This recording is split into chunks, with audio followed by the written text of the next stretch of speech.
Namasté les Binsos. Cette fois, une bonne nuit et un bon café avec les gougouttes Apax Motors qui vont bien. En partant boire mon café, je croise une chef-op sauvage dans une voiture. Bon, chacun sa manière de se mettre en jambe pour la journée. D'ailleurs, on va en faire de la route aujourd'hui, car nous partons dans un endroit plus reculé de la vallée d'Aracon. La transition vers la caféiculture est encore en cours. Le chemin est magnifique. Je suis toujours sur le charme des productions en terrasse. Et alors que le village se réunit pour déterminer qui verra sa parcelle bornée et enregistrée par GPS, on m'offre une gousse sous le tamarinier central.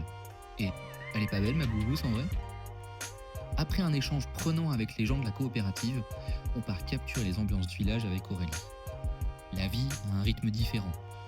Plus lent ne serait pas le mot. Plus tranquille, moins cadré. L'église du village se donne des airs d'Amérique latine, avec ses couleurs vives sur blanc crée. Chaque ustensile est laissé ici ou là, au bon vouloir de chacun, et les temples en contrebas se font face dans des explosions de vert, bleu, rouge et jaune, contre des carrelages irisés et peints de feuillage. Je regarde depuis le promontoire la vallée, et c'est déjà que les années faisant, la forêt reprendra ses droits et sous sa canopée, de nouveaux caféiers apparaîtront. Évidemment, toujours un butter chicken bien de l'Inde comme il faut, hein.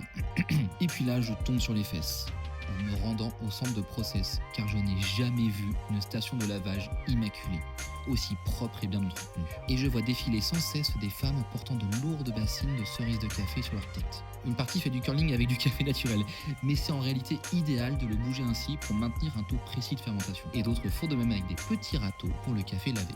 Mais c'est l'heure de livraison du jour, et je ne sais pourquoi Diraj a subitement envie de se baigner dans la cuve de collecte. Bon, je crois qu'il devient accro au café lui aussi. Mais la nuit s'annonçant et l'humidité montant, les cafés sont recouverts pour être protégés. Encore une grande journée et demain s'annonce picante. Ciao ciao.